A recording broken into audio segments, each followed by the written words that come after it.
ప్రజలకు చెప్తాం మేము, ఎవరు పడితే అర్థం చెప్పాము మేము. ఏం చేస్తామో బుక్లెట్తో సహా ప్రతి ఇంటికి పంపించినాం మేము.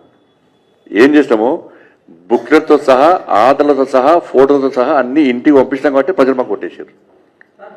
వాళ్ళు ఏం చేశారో 11 సంవత్సరాల్లో బీఆర్ఎస్ పార్టీ కరీంనగర్ కార్పొరేషన్కి ఏం పైసలు ఇచ్చింది, ఏ స్కీమ్కు మ్యాచింగ్ గ్రాంట్ ఇచ్చింది, 2 సంవత్సరాల్లో కాంగ్రెస్ పార్టీ ఏమి ఇచ్చింది.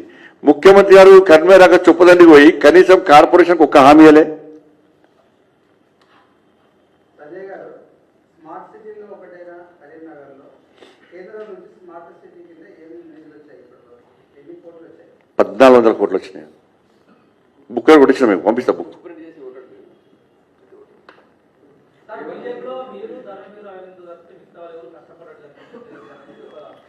ఇవన్నీ ఫలితాలు వస్తేనే కష్టపడేట్టు, ఫలితాలు రాకుంటే కష్టపడినట్టు కాదు. అందరూ కష్టపడ్డాం, అందరు ఎవ్వరు లేని వాళ్ళు కష్టపడ్డారు. కొన్నిసార్లు ఫలితాలు వస్తాయి, కొన్నిసార్లు రావు ఫలితాలు. ఇప్పుడు పోయినసారి కరీంనగర్లో మేము కూడా కష్టపడ్డాం, ఫలితాలు రాలే. ఎంత కష్టపడో అంత కష్టపడ్డాం, ఫలితాలు రాలే. కాబట్టి రకరకాల కారణాలు ఉంటుంది దాన్ని. కానీ వీళ్ళు కష్టపడితే వస్తున్నాయి, వీళ్ళు కష్టపడితే రాలేదు. కాకుండా అక్కడ రాజకీయ వాతావరణము, అక్కడ సమస్యలు, వాటి మీద ప్రజలు నిర్ణయించుకుంటారు. అన్న ఒకప్పుడు 2 సీట్లు మై దేశంలో అధికారంలోకి వచ్చినాం. ఇప్పుడు కరీంనగర్లో 2 ఉండే కార్పొరేటర్లు, 10 ఉండే. ఇవాళ మేరీ కాబోతున్నాం.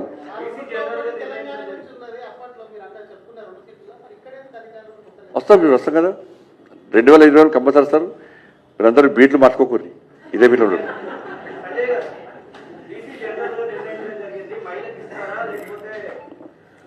అది అధిష్టానం నిర్ణయిస్తుంది, అధిష్టానం నిర్ణయించుకుంటుంది. ఈ నా బండి సంజయ్ సొంత నిర్ణయం తీసుకోవడానికి పడి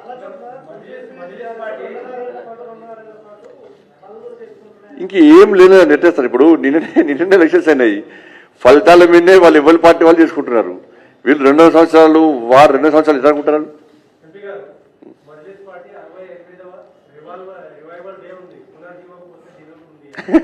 అది జీవం లేని పార్టీ ఎంఐఎం పార్టీ, అందుకే పునర్జీవం.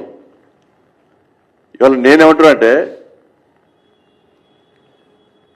తెలంగాణ సమాజం ఆలోచించాలి. ఏ పార్టీ అయినా ఫార్మేషన్ డే, ఆవిర్భావ దినోత్సవం పెట్టుకుంటారు. రివైవల్ డే అంటే పునర్జీవం.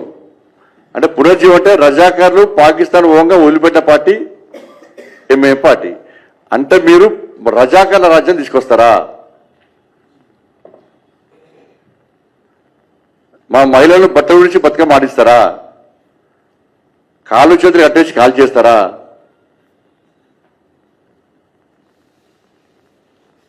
ఏంది ఇప్పుడు రివైవల్ డే అంటే? వాళ్ళ ఆలోచన ఏంది? దానికి బీఆర్ఎస్ పార్టీ, కాంగ్రెస్ పార్టీ సమాధానం చెప్పాలి. రివైవల్ డే దేనికోసం చేస్తారు? అంటే పాత రజాకార్ రాజ్యం తీసుకొస్తారా మీరు? ఎవరైనా ఫార్మేషన్ డే సందర్భంగా, ఆవిర్భావ దివస్ సందర్భంగా ఇంతమంది చేస్తాం, ఇప్పుడు చేస్తాం, ప్రజలకి చేస్తాం చెప్పాలని. రివైవల్ డే అంటే పాత రాజ్యాన్ని తీసుకొస్తా ఉంటారు ఎంఐఎం పార్టీ. ఎంఐఎం పార్టీ ఎక్కడ పోయిసారి 2 సీట్లు, 2 సీట్లు. పోయిసారి 80 ఉండే, ఈసారి నుంచి 60 వచ్చినాయి. కరీంనగర్లో పోయిసారి 12 ఉండే, 8 ఉండే, ఈసారి 3కి వచ్చింది. మజ్లిస్ పార్టీని ముస్లిం సమాజం గుర్తిస్తలేదు.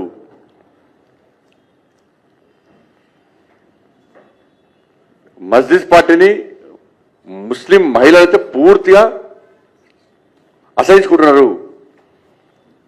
3 తలాక్ విషయంలో దేశం మొత్తం మహిళలు ఓటు బ్యాంక్ ఎట్లా మారినో తెలంగాణ రాష్ట్రంలో కూడా 3 తలాక్ విషయంలో మహిళలందరూ బీజేపీ వైపు ఉన్నారు. కరీంనగర్ కార్పొరేషన్ కూడా మేము పెట్టిన బహిరంగ సభలకు ముస్లిం మహిళలు పెద్ద ఎత్తున తరలి వచ్చారు. వాళ్ళందరూ చేతి మీద లోట చేసుకొని ఈ చేతిలో మోడీ అని రాసుకొని చెప్పి మాకు చూపెట్టిన ప్రయత్నం చేశారు, చూపెట్టారు. ముస్లిం మహిళలందరూ కూడా బీజేపీ వైపు ఉన్నారు. కాబట్టి ముస్లిము సమాజం ఎంఏ పార్టీని అసహించుకుంటుంది. ఓకేనా? ధన్యవాదాలు. థ్యాంక్ యూ అన్న.